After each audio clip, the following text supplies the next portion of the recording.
Hello दोस्तों, तो चलिए आज हमारा दूसरी क्लास है हिंदी की प्रैक्टिस सेट की, जिसमें हम हिंदी वर्णमाला का प्रैक्टिस कर रहे हैं।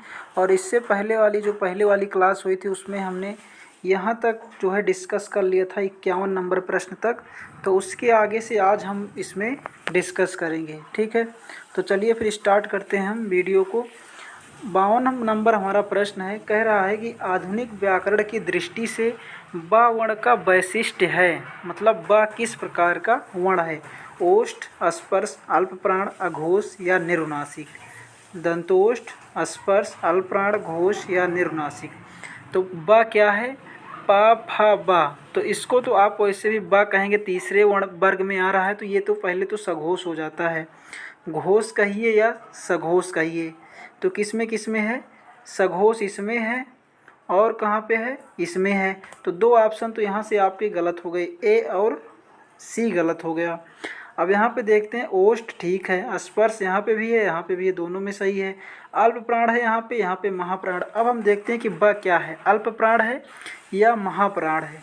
तो आप ब को जब देखेंगे तो ये तीसरे वर्ग में आ रहा है, और आप जानते हैं कि प्रत्येक वर्ग का पहला, तीसरा और पांचवा जो वर्ग होता है ये अल्प प्राण होते हैं, ठीक है।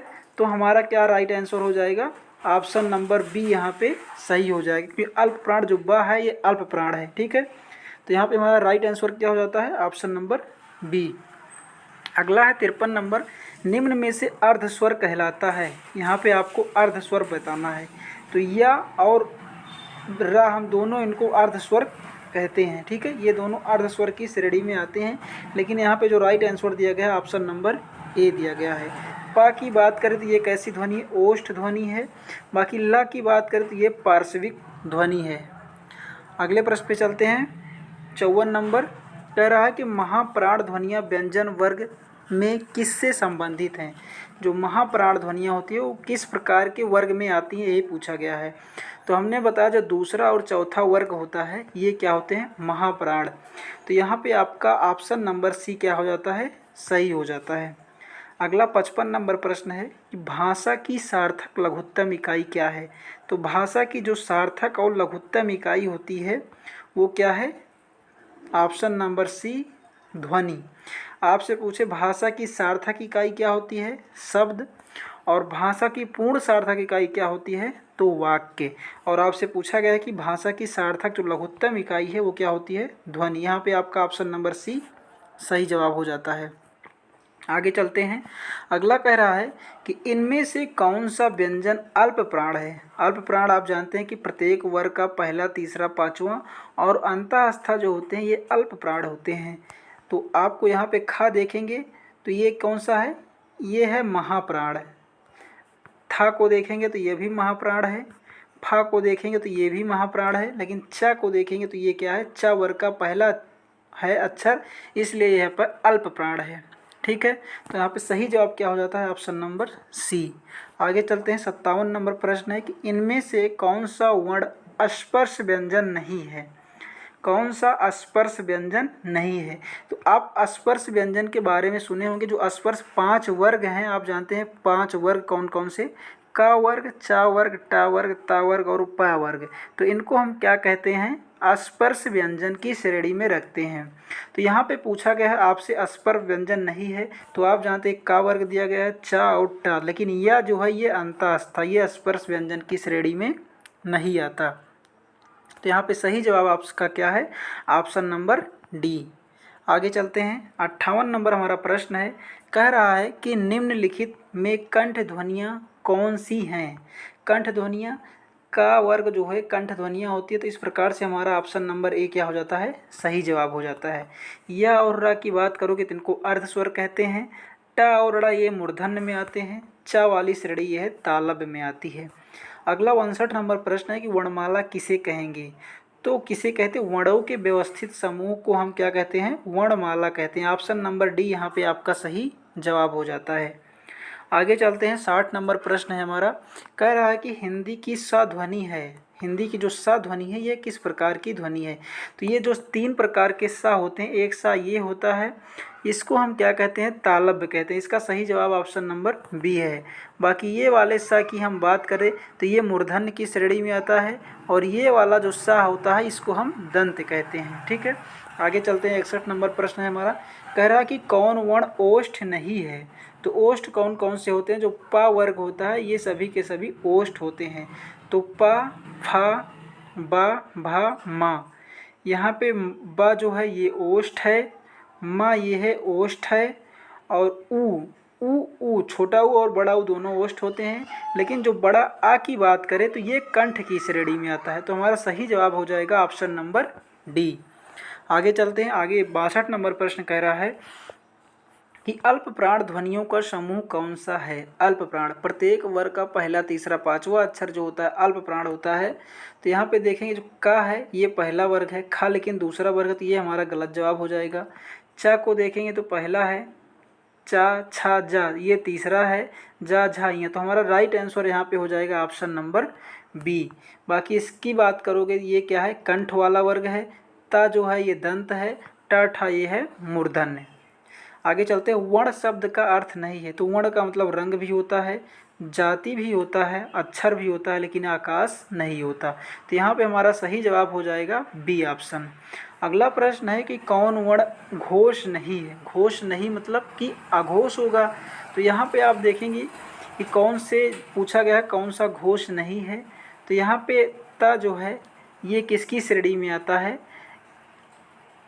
अघोष की श्रेणी में आता है, क्योंकि ये पहला और दूसरे वर्ग में आता है। ता वर्ग का पहला अक्षर है, इसलिए इसको हम अघोष की श्रेणी में रखते हैं। ठीक है, आगे चलते हैं। 65 नंबर प्रश्न है हमारा, कह रहा कि किन ध्वनियों को अनुस्वार कहा जाता है। किन ध्वनियों को अनुस्वार कहा जाता है।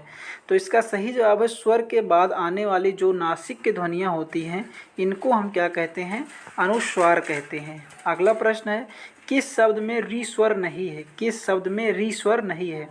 तो कृपा में भी है, दृष्टि में भी है, कृष्णा में भी है, लेकिन रिवाज में री नहीं है। अगला प्रश्न है हमारा 67 नंबर, कह रहा है कि निम्नलिखित में से दंत वर्ण है। दंत जो ता वर्ग होता है ये सभी के सभी क्या होते हैं, दंत वर्ण होते हैं। तो यहाँ पे हमारा राइट आंसर हो जाएगा ऑप्शन नंबर सी। या की बात करूँ इसे अर्धस्वर कहते हैं, चा जो है ये तालव्य है, ऊ को हम कहते हैं ओष्ठ। ठीक है, आगे चलते हैं। 68 नंबर, घा का उच्चारण स्थान कौन सा है। घा का उच्चारण स्थान का, खा, गा, घा, तो ये का की श्रेणी में आता है। तो का वाले जो हैं ये किस में आते हैं, कंठ में आते हैं। तो हमारा सही जवाब क्या हो जाएगा, ऑप्शन नंबर बी। दंत की बात करोगे तो जो ता वाला वर्ग है इसको हम दंत कहते हैं। मूर्धन्य की बात करोगे जो टा वाला वर्ग है इसको मूर्धन्य कहते हैं। बाकी चा का वर्ग जो है इसे तालु की श्रेणी में रखते हैं। आगे चलते हैं। 69 नंबर प्रश्न है हमारा कि हिंदी शब्दकोश के अनुसार संतान, सकल और सचल, सक्षम शब्दों का सही क्रम है। तो यहाँ पे जो आपका राइट आंसर है ऑप्शन नंबर डी, संतान, सकल, सक्षम और सचल। इसका आप अगर वर्ण विच्छेद करेंगे तो इस प्रकार से करेंगे, जैसे कि मान लीजिए आपको सकल का करना है, सकल, तो यहाँ से ये व्यंजन लिखा गया है और इसको आधा करेंगे और यहाँ पे आ लिखेंगे। ठीक है, तो इस प्रकार से आप देखेंगे ये वाले स के बाद क्या आ रहा है, आ रहा है। और उसी प्रकार सक्षम में देखेंगे आप तो इस सा के बाद का आ रहा है। तो आप बताएंगे का और आ में पहले कौन आता है, तो आ आता है, तो इसलिए सक्षम से पहले सकल आ गया। अगर आप सक्षम और सचल में तुलना करेंगे तो यहाँ पे का आ रहा है, यहाँ पे चा आ रहा है, तो चा पहले आता है या का, तो आप देखेंगे का पहले आता है, इसलिए सक्षम और सचल में सक्षम पहले आ गया। ठीक है, तो इस प्रकार से आप इसको शब्दकोश के अनुसार लगा सकते हैं। आगे चलते हैं। अगला प्रश्न हमारा 70 नंबर, कह रहा निम्न में से महाप्राण वर्ण कौन सा है। तो महाप्राण प्रत्येक वर्ग के दूसरे चौथे अक्षर को हम महाप्राण कहते हैं। तो यहाँ पे था जो है इसको देखेंगे तो ये महाप्राण की श्रेणी में आता है। आगे चलते हैं। अगला हमारा 71 नंबर प्रश्न है, कह रहा है कि हिंदी शब्दकोश में अन व आहा किस वर्ण के अंतर्गत आते हैं, किस वर्ण के साथ आते हैं। तो इसको आप देखेंगे तो ये आ के साथ आते हैं। किसके साथ, क्योंकि आ यहाँ पे लिखा गया है तो इसके ऊपर आप ये भी लगा सकते हैं बिंदी और यहाँ पे भी आह का चिन्ह लगा सकते हैं। ठीक है। अगला प्रश्न 72 नंबर है हमारा, छ वर्ण जो है किसके संयोग से बना हुआ है। तो इसको आप देखेंगे ये आधा का प्लस सा से बना होता है। यहाँ पे हमारा सही जवाब हो जाता है ऑप्शन नंबर ए। अगले प्रश्न पे चलते हैं कि निम्न में से कौन सा शब्द अमात्रिक है जिसमें कोई भी मात्रा नहीं है। तो यहाँ पे कलरव देखेंगे, इसमें कोई भी मात्रा यहाँ पे नहीं लगी हुई है। आगे चलते हैं, अयोग्यवाह किसे कहा जाता है। तो जो अन आहा होते हैं इनको हम क्या कहते हैं, अयोग्यवाह। जैसे यहाँ पे विसर्ग। अगला हमारा पूछा गया है कि 75 नंबर, ट वर्ग में किस प्रकार के व्यंजन हैं। ट वर्ग किस प्रकार का व्यंजन है। तो आप जानते हैं जो ट होता है ये क्या है, मूर्धन्य होता है। बाकी दंत की बात करोगे तो ये ता वर्ग होता है, तालब्य की बात करोगे ये चा वर्ग, कंठ की बात करोगे तो का वर्ग। आगे पूछा गया है प्रयत्न के आधार पर ला किस प्रकार की ध्वनि है। तो ला को हमने कई बार बताया क्या कहते हैं, पार्श्विक ध्वनि कहते हैं। आगे चलते हैं, अगला है हमारा, कह रहा है कि हिंदी वर्णमाला में अन और आहा को क्या कहते हैं। तो इनको क्या कहते हैं, अयोग्यवाह कहते हैं। यहाँ पे आपका सही जवाब है ऑप्शन नंबर सी। अगला प्रश्न है कि निम्नलिखित व्यंजनों में कौन सा संयुक्त व्यंजन नहीं है। तो संयुक्त व्यंजन कौन से होते हैं, छा, त्रंग, ज्ञा और श्रा। ठीक है, क्या होते हैं ये संयुक्त व्यंजन। लेकिन ये यहाँ पे जो स लिखा गया है ये जो है ऊष्म संघर्षी व्यंजन है। आगे चलते हैं, अगले 79 नंबर है हमारा, कह रहा है कि निम्न में से कौन सा व्यंजन स्पर्श संघर्षी है। तो यहाँ पे आप देखेंगे स्पर्श संघर्षी व्यंजन कौन से हैं। अगला प्रश्न है हमारा, कह रहा है कि हिंदी वर्णमाला में व्यंजनों की संख्या कितनी होती है। तो व्यंजन की संख्या की हम बात करें तो व्यंजन की संख्या कितनी होती है, 33। यहाँ पे ऑप्शन नंबर सी आपका सही जवाब है। अगला है 81 नंबर, हिंदी शब्दकोश में छा का क्रम किस वर्ण के बाद आता है।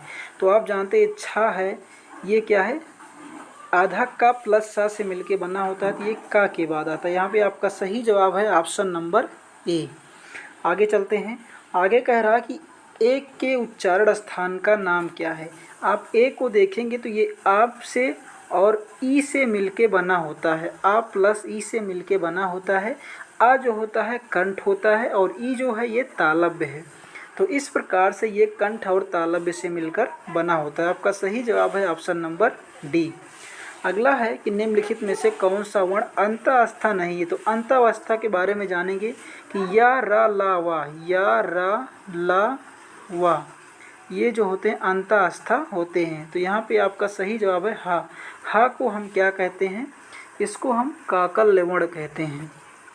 अगला प्रश्न है अघोष वर्ण कौन सा है।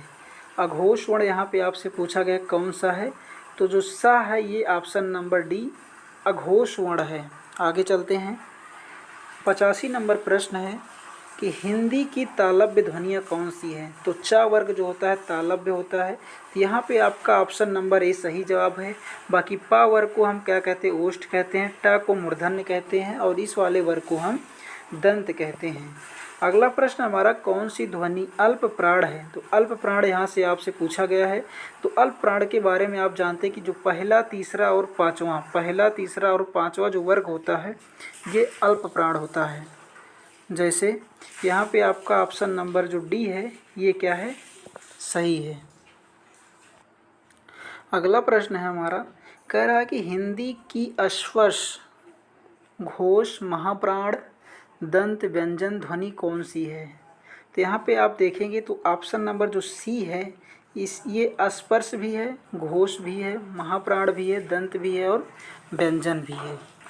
आगे चलते हैं, अगला है हिंदी की स्पर्श घोष महाप्राण ओष्ठ व्यंजन ध्वनि कौन सी है। तो यहाँ पे आपका सही जवाब है ऑप्शन नंबर ए। भा क्या है, घोष भी है, महाप्राण भी है, ओष्ठ व्यंजन भी है। अगला है कि निम्नलिखित में से कौन सा समृत है। कौन सा समृत, समृत का मतलब मुख पूरा बंद होता है। तो यहाँ पे आप ई को देखेंगे तो ई को बोलते समय आपका मुख बंद होता है, तो इसको हम क्या कहते हैं, समृत। आगे चलते हैं, हिंदी की मूर्धन्य ध्वनियाँ है। हिंदी की मूर्धन्य ध्वनियाँ आपसे पूछा गया है कि मूर्धन्य कौन सी होती है। जो ट वाला वर्ग होता है इसको हम क्या कहते हैं, मूर्धन्य कहते हैं। आपका सही जवाब क्या है, ऑप्शन नंबर बी। अगला है कि हिंदी की बा ध्वनि कैसी है। तो आप जानते हैं जो बा है ये पा वाले वर्ग में आता है, तो इसको हम क्या कहेंगे, ओष्ठ ध्वनि। यहाँ पे ऑप्शन नंबर बी सही है। अगला है कि निम्नलिखित में से दंत ध्वनि कौन सी है। तो ता वर्ग होता है, ये क्या है, दंत ध्वनि। आगे चलते हैं। अगला प्रश्न है हमारा, कह रहा है कि निम्नलिखित में से कौन सा स्वर समवृत्त है। तो यहाँ पे आपका ऑप्शन नंबर कौन सा सही है, सी। अगला है कि निम्नलिखित में से कौन सी ध्वनि दंतोष्ठ है। दंत मतलब दंतोष्ठ का मतलब दंत और ओष्ठ से मिलकर बनी हुई है। तो यहाँ पे आप उवा देखेंगे तो इसको हम क्या कहते हैं, दंतोष्ठ। अगला प्रश्न है हमारा कि निम्नलिखित वर्णों में से कौन सी मूर्धन्य ध्वनि का प्रयोग हुआ है। कौन सी ध्वनि मूर्धन्य है। तो जो ट वर्ग है ये क्या है, मूर्धन्य है। आगे चलते हैं। अगला प्रश्न, स ध्वनि का उच्चारण स्थान क्या है। तो यहाँ पे आपसे स ध्वनि का उच्चारण स्थान पूछा गया है। तो स वाली को हम क्या कहते हैं, तालव्य कहते हैं। अगला पूछा गया कि पार्श्विक व्यंजन है। तो ला को हम क्या कहते हैं, पार्श्विक व्यंजन कहते हैं। ऑप्शन नंबर बी आपका सही जवाब है। अगला प्रश्न, निम्नलिखित में से कौन एक संयुक्त व्यंजन नहीं है। तो छ तरंग्या होता है, लेकिन यहाँ पे जो सा है इसको हम क्या कहते हैं, मूर्धन्य कहते हैं। आगे चलते हैं। अगला प्रश्न है हमारा कि यह अलावा किस वर्ग के व्यंजन हैं। तो इनको हम क्या कहते हैं, अंतःस्था कहते हैं। अगला प्रश्न है कि निम्नलिखित में से अर्धस्वर कौन सा है। तो यहाँ पे यह देखेंगे आप, तो यह क्या है, ये अर्धस्वर है। आगे चलते हैं। आगे कह रहा है हमारा कि इनमें से कौन सा संयुक्त व्यंजन नहीं है। तो बाकी इसको ये भी संयुक्त व्यंजन है, ये भी है, ये भी है, लेकिन ऑप्शन नंबर डी जो फा है ये प वर्ग में आता है और ये क्या है, हमारा ओष्ठ व्यंजन है। आगे है, इनमें से कौन सा पार्श्विक है। तो ला को हम क्या कहते हैं, पार्श्विक व्यंजन कहते हैं। आगे चलते हैं। अगला प्रश्न है हमारा कि भाषा विज्ञान की दृष्टि से ऊ किस प्रकार की स्वर है। ऊ किस प्रकार का स्वर है ये आपसे बताना है। तो इसे हम क्या कहते हैं, पश्च संयुक्त।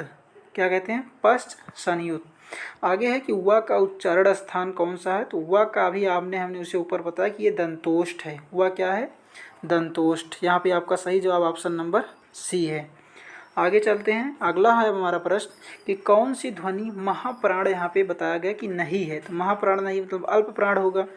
तो आप खा देखेंगे ये भी महाप्राण है, और घा ये चौथे पे है, ये भी महाप्राण है। आप जा को देखेंगे तो ये तीसरे नंबर पे है, तो ये क्या है, हमारा अल्प प्राण है। ठीक है, यहाँ पे आपका सही जवाब क्या है, ऑप्शन नंबर सी। अगला है किस वर्ग का उच्चारण स्थान कंठ तालु से है। तो आय को आप देखेंगे तो ये क्या है, कंठ तालु। अगला प्रश्न है हमारा, निम्नलिखित में से कौन सा व्यंजन संघर्षी है। संघर्षी का मतलब सा खा सा हा, तो ये हा आ रहा है यहाँ पे, ये संघर्षी है। आगे चलते हैं। अगला प्रश्न है हमारा, निम्नलिखित में से कौन सा व्यंजन स्पर्श संघर्षी है। स्पर्श संघर्षी के मतलब आप जानते हैं कि चा छा जा झा जो होते हैं ये स्पर्श संघर्षी होते हैं। तो यहाँ पे आपका जा दिया गया है, ये क्या है, स्पर्श संघर्षी व्यंजन है। अगला प्रश्न है, विसर्ग से बना शब्द कौन सा है। तो विसर्ग आप देखेंगे तो निष्प्रह, ये क्या है, विसर्ग है। आगे चलते हैं। अगला प्रश्न है हमारा, पूछा गया तालव्य व्यंजन है। तालव्य व्यंजन है, तो यहाँ पे चा छा इसको हम क्या कहते हैं, तालव्य कहते हैं। इसको दंत कहते हैं। ठीक है, ता था दा वाले को टा का मूर्धन्य कहते हैं। ये इतना मूर्धन्य की श्रेणी में आता है। ता था इसको हम किस में आते, दंत में। ठीक है। अगला है कि वर्ण कौन सा घोष नहीं है। घोष नहीं है मतलब अघोष है। तो यहाँ पे आप देखें त वर्ग का ये पहला अक्षर है, इसलिए पहला, तीसरा और पांचवा क्या होते हैं, पहला और दूसरा जो है अघोष होते हैं। इनको हम अघोष की श्रेणी में रखते हैं। अगला प्रश्न है हमारा कि किस शब्द में री स्वर नहीं है। यहाँ पे आप कृपा में भी है, कृष्ण में भी है, दृष्टि में है, लेकिन आज में जो है री शब्द नहीं है।